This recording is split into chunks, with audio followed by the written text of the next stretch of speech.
Cartier-Bresson once said, "We all owe something to Kertész." So today, whether you're familiar or not with the photos I'm about to show you, we're going to see exactly why we photographers all owe and can indeed learn something from the work of André Kertész.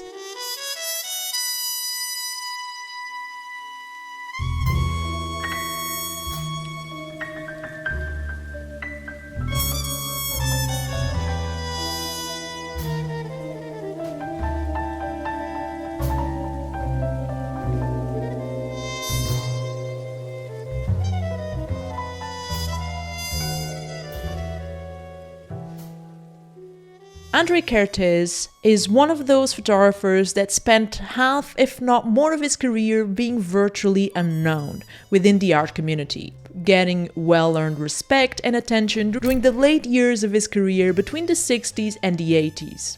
As a young man, he was born into a family that was more business than artistically minded. In fact, Kertész would break away from his family's wishes of becoming a banker and businessman after being wounded in 1915 during World War I. Following this, he decided to dedicate himself to a long-time passion of his, photography, moving to Paris in 1925 at the age of 30 for that effect in order to establish himself as a professional photographer. According to friends and other biographical accounts, he spent his first years in France recording the different sides of the city, the bizarre, the drama, and mystery. And we have to understand that Paris was at this time a huge cultural hub, where the photographer befriended many artists and used photography as a tool for communication since he spoke little French. And it would be through these connections that Kertész managed to get steady work as a photographer. Not only that, but he had some recognition which allowed him to organize several solo exhibitions in Europe. His name was known, but between world wars and the emergency of New York as a creative mecca, this all eventually pushed the photographer away from Europe and into a new territory, the United States. And once in the US, he fell into obscurity, working at times for Vogue and Harper's Bazaar, but not necessarily having that recognition he had in Paris. However, it was thanks to shows put together by the Art Institute of Chicago and MoMA in different years along the late 40s and 60s that led to the revival of Kertész's career. His work began being sought after by galleries, and he would continue to work steadily until the age of 91.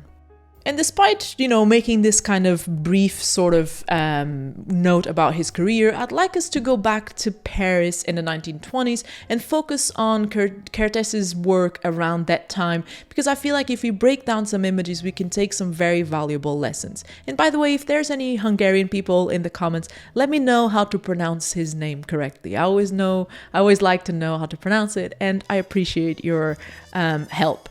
But anyways, let's break down some images and take some lessons. So first, I believe it was his connections to artists during this period that also represented a heavy influence in the images he produced during this time where he lived in Paris, which many curators dub the Kertész purist phase. One look at Paris in the 1920s and we'll see that some of its most prominent artists were people like Fernand Léger, Pablo Picasso, or Man Ray, who all created works that aligned themselves with Purism, which is an artistic movement that took place mainly in Paris between 1918 and 1925.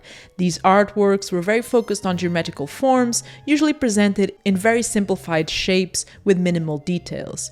This movement is also known for embracing symmetry, technology, and machines.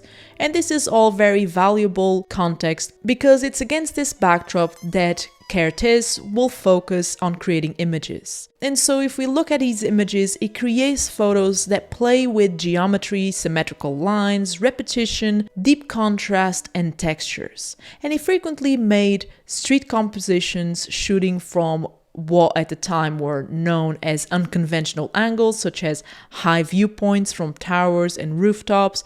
Nevertheless, it would be the visual simplicity of works such as Fork and Mondrian's Glasses and Pipe that helped building his reputation. And when we look at these two works, we can break them down and learn a few things. And the first thing that I realize here is that there are no good or bad compositions.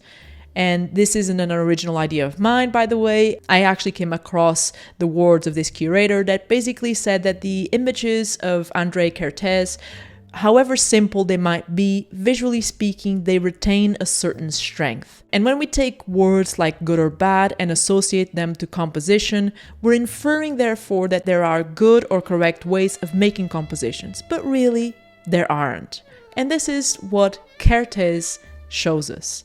And I've talked about this before. It's not because your image meets a certain rule that we can say it's a good image or a good composition, because we all know artists and photographers have been breaking rules and making great images since the dawn of day. So we shouldn't standardize a composition by quantifying it as being good or bad, but rather as being strong or not. And if we look at the images like Fork and Mondrian's glasses, however simplistic they might be, these are quite strong and solid compositions. And so here, a lot depends on the contrasts of light and shadows to create bold lines and geometrical shapes. So composition in these terms, it's about playing the elements, not necessarily to come up with visual pleasing images, although that might happen, but to create a strong core. And I use the word core here because core infers that you're talking about unity, strength, and something that is central. When we look at Fork, to me, I think the core is where the fork touches the plate under the harsh light, creating at least two sets of shadow lines and the intersection between two very interesting opposite forms. And when we look at pictures such as Mondrian's glasses and pipe, we can kind of have a look and realize that the sort of core of this picture is basically where, you know, the bowl with the pipe is, and it's kind of like we see the ends of the glasses. So there's like basically different lines, and there's not only that, but just like different forms and very high contrasts. There's a white surface of the table, and then there's a sort of white, it's kind of like the reflected light that was so harsh on the bowl. And so this is very, very interesting. And to me, this kind of makes it that these photos, you know, aren't the best that I've ever seen. They're not like, you know, necessarily like aesthetically, you know, outstanding, but they are strong.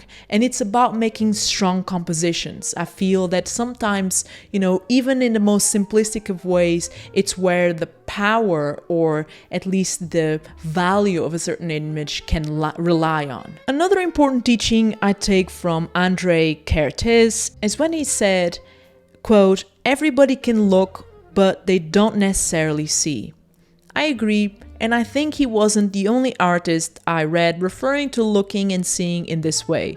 However, to build from the line that we have been creating since the last video, if you haven't checked it out, do so if you have some time. In that video, I talked about the necessity photographers have of cultivating emotional intelligence, because that is going to allow us to see value, to interact with reality, and to more or less serve as a guide when we were framing something. And I remember I used the example of Dorothea Lange for that purpose. So here I think seeing is tied up with feeling something. And I don't mean this to be in our feelings or emotional over whatever we're seeing, but rather that by seeing or looking at something with an intent, you have to have felt something about it, either a gut feeling, like many photographers describe, or simply whatever is in front of you led to a sort of reaction from you, which is normally based on the senses. So Kertész is in fact the photographer that allowed me to profound my compositional knowledge, and that doesn't mean necessarily when I compose, but more so when I perceive other people's photos or I look through a photo book.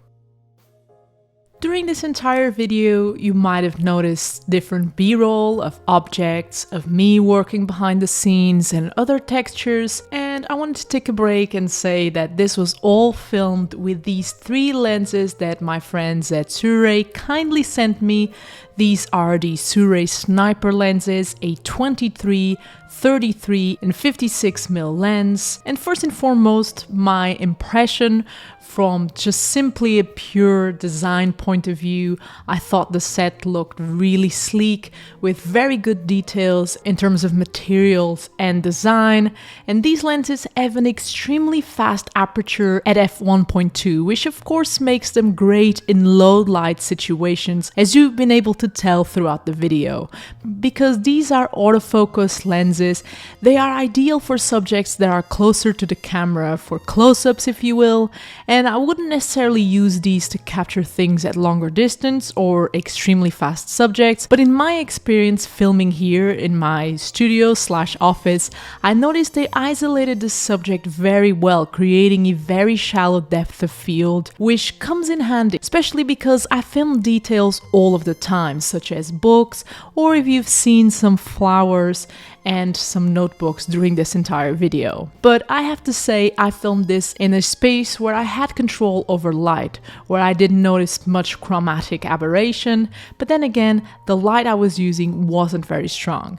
These lenses have an USB entrance to allow the firmware updates, which is great because there's always a chance to improve the product and therefore our experience as shooters, which I know from previous experiences of different lenses that I've tested here on the channel that Sirui is committed to give us. The Sirui sniper lenses are available for E, X and Z mount at a very budget-friendly price point, which I think it's an advantage in this case. Links for these lenses and other Sirui products are down below and you're welcome to check them out. And last but not least, I wanted to make a point of talking about one particular thing that compositions like these, as simple as they are, have taught me. And that is that sometimes, even in the most simple of things, even in the most ordinary, can lie the extraordinary. And I have two images that I'd like to show you. These belonging to his later career, which were taken in New York, and when we look closer we can see that again geometrical forms, strong contrasts and bold lines are once more elements that turn these into strong composition. Although I would say the angle and viewpoints are also extremely important here.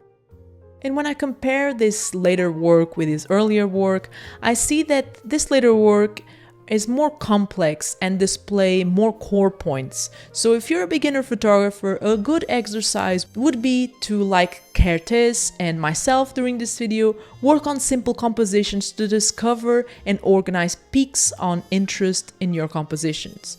And from here, you can make your job more difficult by adding more elements to the frame and going out in the real world, where you can't control light or how fast or slow someone paces, or even combining textures like Kertész did in his early image titled Underwater Swimmer.